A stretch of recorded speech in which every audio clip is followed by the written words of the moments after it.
Hello दोस्तों, good morning. स्वागत है आप सबका रीना फैमिली ब्लॉग्स में। तो आप लोग कैसे हैं दोस्तों? उम्मीद करती हूँ कि बहुत ही अच्छे होंगे। मैं भी ठीक हूँ, मेरे बच्चे लोग भी ठीक है, मेरे पापा भाई बहन सब ठीक है दोस्तों।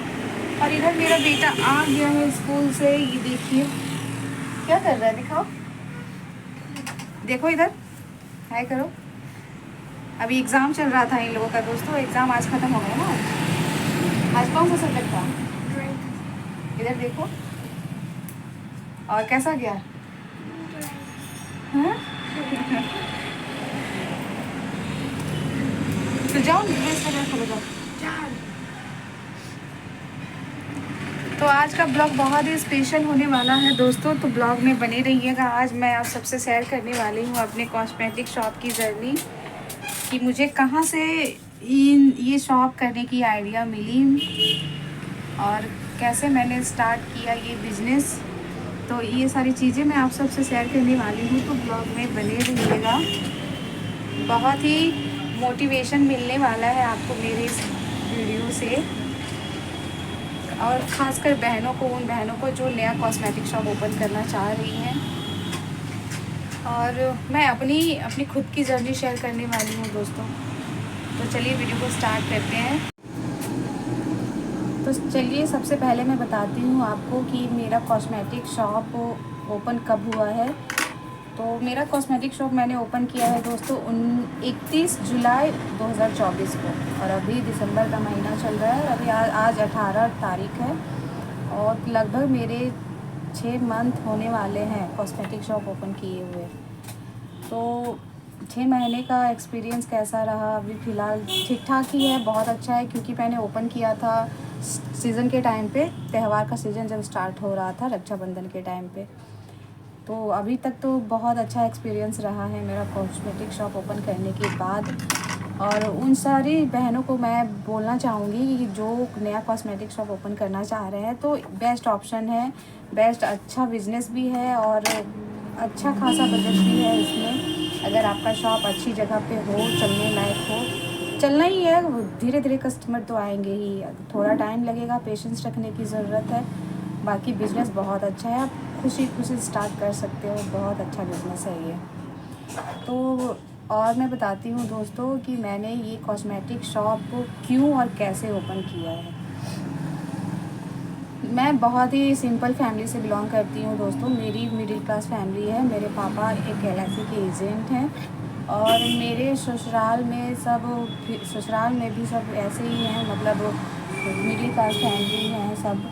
और हस्बैंड की बात करूँ तो हस्बैंड फर्नीचर का काम करते हैं, बट उनका कोई सपोर्ट नहीं होता घर गृहस्थी में लेके, कोई काम वगैरह उनको, मतलब होता है ना कि एक जिम्मेदारी अपने को लेके, बच्चों को लेके, घर को लेके, तो उनकी कोई रिस्पॉन्सिबिलिटी है नहीं। वो समझते ही नहीं है कि मतलब फैमिली को कैसे चलाना है, घर खर्च कितना होता है। तो यही सब मैं उनकी बातें ज़्यादा करना चाहती हूँ। तो बहुत सारा रीज़न है जिससे मैंने बहुत टाइम पहले ही सोच रखा था कि मुझे अपना कुछ करना है, तभी जाके मैं अपने बच्चों के लिए कुछ कर पाऊँगी।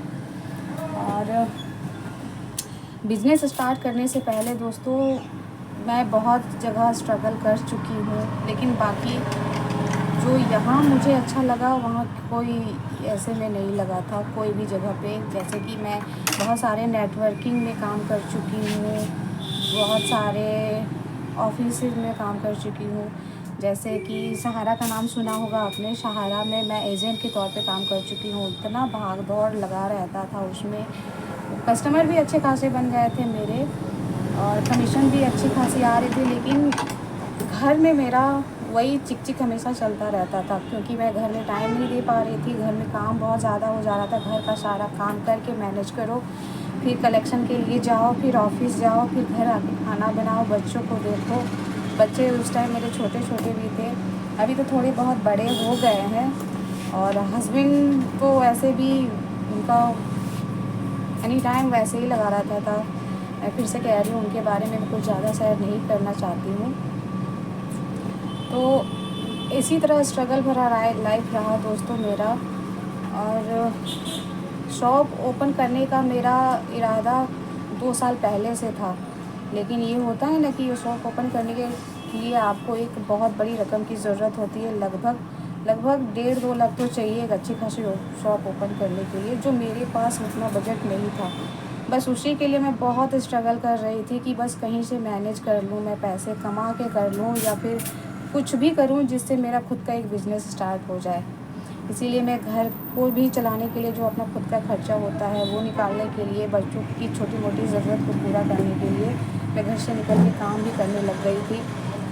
लेकिन उन सब में कुछ ज़्यादा हो नहीं पाया, बशर्ते थक हार के घर भी आती थी तो घर में भी किचकिच अलग से होती थी हस्बैंड के साथ। उनका शुरू से कोई सपोर्ट नहीं रहा है मेरा। और दोस्तों मैं बताती हूँ आप सबको कि मैंने कॉस्मेटिक शॉप ओपन करने के लिए क्या क्या किया है। वो चीज़ें मैं आप सबसे शेयर करना चाह रही हूँ। मतलब सोचा नहीं था कि मैं ये चीज़ शेयर करूँगी, बट लग रहा है कि मैं शेयर कर दूँ तो अच्छा रहेगा। तो शॉप की जर्नी बताने के लिए मैं आप सबको सबसे पहले 2 साल पहले की बात बताती हूँ। 2 साल पहले ही ये चैनल मेरा यूट्यूब में मैंने स्टार्ट किया था। उसमें जाके देख सकते हैं, इसमें मेरा फैमिली ब्लॉग वगैरह मैं वीडियो अपलोड करती थी। घर की चीज़ें जो मैं खाना पीना बना रही हूँ, अपनी रियल लाइफ जैसे रह रही हूँ, जैसे खा पी रही हूँ, मेरे बच्चे क्या कर रहे हैं, मेरी फैमिली क्या कर रही है, यही सारी चीज़ें मैं शेयर करती थी। और 2 साल पहले जैसे चल रहा था सब कुछ ठीक ठाक था, जो चल रहा है। लेकिन 2 साल पहले ही मैं अपना शॉप ओपन करने के लिए सोच रही थी, बट अचानक से ऐसा हुआ कि मेरी मम्मी की तबीयत बहुत ख़राब हो गई।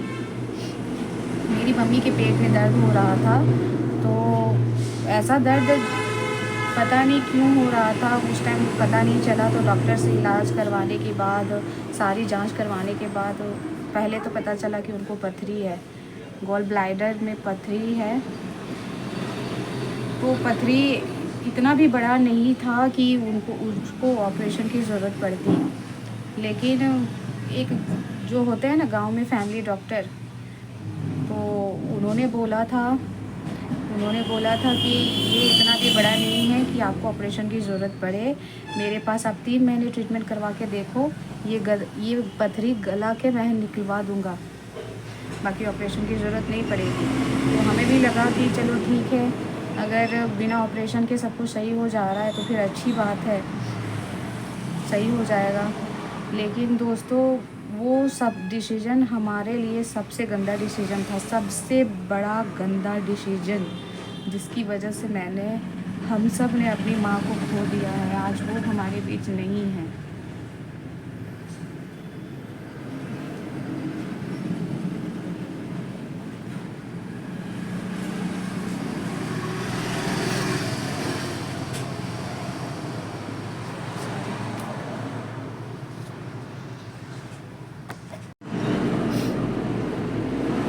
सॉरी दोस्तों, जब भी मम्मी की बात आती है तो आंखें खुद ब खुद भर आती हैं। तो मैं बात कंटिन्यू करती हूँ अपनी। वो डिसीज़न हमारे लिए बहुत ही बड़ा और बहुत ही घटिया डिसीज़न था कि मम्मी का ऑपरेशन ना करवा के हमने दवाइयाँ चलने दी। और दवाई 3 महीने के दरमियान ही मम्मी की इतनी कंडीशन ख़राब हो गई कि उनको हॉस्पिटलाइज़ होना पड़ा। 1 हफ्ते के लिए उनको हॉस्पिटल में एडमिट रखना पड़ा। वहाँ फिर सारी टेस्ट, सारी चीज़ें फिर से हुई, जो जांच इनका हो चुका था। तो वहाँ बोला गया, सारी रिपोर्ट में आया कि इनका पथरी बहुत बढ़ चुका है और इनका अब ऑपरेशन का कोई कंडीशन नहीं है। आपने बहुत बड़ी गलती कर दी है नहीं ऑपरेशन करवा के। अब ये धीरे धीरे कैंसर का रूप ले रही है। अब ये सुन के मैं बता नहीं सकती कि ये सारी चीज़ें सुन के हमें कैसा लग रहा था। इतनी प्रॉब्लम मैं बता नहीं सकती हूँ कि कितनी प्रॉब्लम हो रही थी उस टाइम सब कुछ फेस करने के लिए। मैं चली गई थी मायके, मैं ब्लॉग वगैरह भी अपलोड नहीं कर पा रही थी। मेरे बच्चे लोगों का स्कूल भी अब्सेंट हो रहा था, क्योंकि यहाँ मेरे ससुराल में बच्चों को देखने के लिए कोई था नहीं। मेरी सास अपने काम में बिज़ी रहती हैं, हस्बैंड का तो कोई भरोसा नहीं है, वो बच्चों पे घर पे कभी मेरे रहते हुए ध्यान नहीं देते थे। तो मेरे बाद वो ध्यान देंगे इसकी मुझे बिल्कुल भी उम्मीद भी नहीं थी, इसीलिए मैं अपने बच्चों को भी लेके चली गई थी साथ में।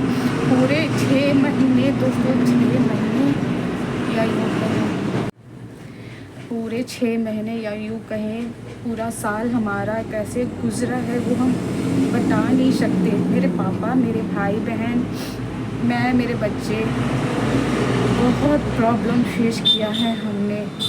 और वही टाइम था मेरा जब पता चला था ना मेरी मम्मी को ये सारी प्रॉब्लम है।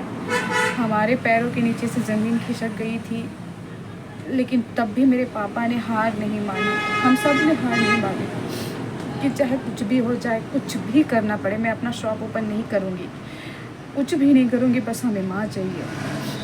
और उनका ट्रीटमेंट स्टार्ट हुआ। हमने उनका हॉस्पिटल में भर्ती करवाया उनको, और फिर उनका सारा जांच हुआ सीटी स्कैन वगैरह में। तो और एक बात मैं बता दूं कि उसी टाइम मेरे पापा को डॉक्टर ने बोल दिया था, और ये बात हमारे पापा ने हम सबसे छुपा के रखी थी। उसी टाइम बोल दिया था डॉक्टर ने कि अब इनको बचाना बहुत मुश्किल है, इनका इलाज पॉसिबल नहीं है, अब ये कुछ दिनों की या 6 महीने की मेहमान है।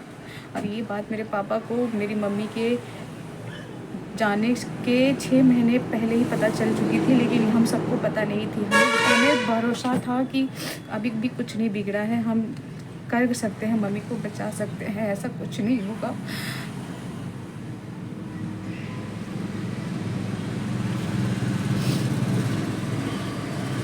लेकिन हमारा सोचना बहुत गलत था, ऐसा कुछ नहीं हुआ। पूरा टाइम हॉस्पिटल में मम्मी के साथ रहना, मम्मी का कीमोथेरेपी स्टार्ट हुआ। पापा के डॉक्टर के से रिक्वेस्ट करने के बाद पापा ने बोला कि चाहे कुछ भी हो जाए, मेरी मैडम का इलाज स्टार्ट करवाइए। डॉक्टर ने जवाब दे दिया था कि इनका कोई ट्रीटमेंट अब नहीं हो सकता है। फिर पापा ने डॉक्टर से रिक्वेस्ट वगैरह करी कि कुछ भी कर लो, इनका ये करवाओ, इलाज ट्रीटमेंट चालू करवाओ, हमें भगवान पे भरोसा है, हम कुछ भी करके भाई इनको बचाना चाहते हैं, क्योंकि हमारा कोई नहीं है। मम्मी के ट्रीटमेंट के दौरान बहुत सारे पैसों की ज़रूरत थी। मेरे पापा ने बहुत जगह से लोन वगैरह लिया, मैं भी बहुत जगह पे लोन के लिए अप्लाई की थी, लेकिन मेरा नहीं हो पाया दोस्तों, क्योंकि उस टाइम, उससे पहले मेरी मम्मी के रिपोर्ट आने से पहले ही मेरे हस्बैंड का भी एक्सीडेंट हुआ था, और उनके भी पैर में रॉड लगा था, तो उसमें भी मेरा बहुत सारा खर्चा हो गया था, और मेरा लोन पहले से चल रहा था, उसकी वजह से मेरा पास नहीं हो पाया।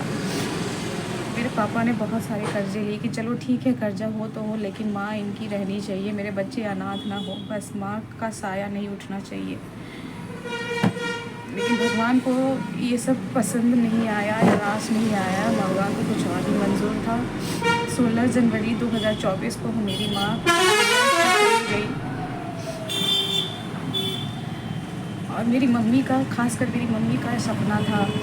मैं बताती हूँ दोस्तों, मेरा शॉप ओपन करने का सबसे बड़ा रीज़न है कि मेरी मम्मी का सपना था कि मेरी बेटी अपने पैरों में खड़ी हो, क्योंकि उनको अच्छे से पता था कि मेरी कंडीशन क्या है, मेरे हस्बैंड कितना सपोर्ट करते हैं, कितना नहीं। और मेरी मम्मी पापा का ही सपना था कि चलो ठीक है, अब शादी तो हम कहीं और करवा नहीं सकते, लेकिन ये है कि मैं अपनी बेटी को अपने पैरों में खड़ा करके अब खुद रिस्पॉन्सिबल बना दूँ, ये सही रहेगा।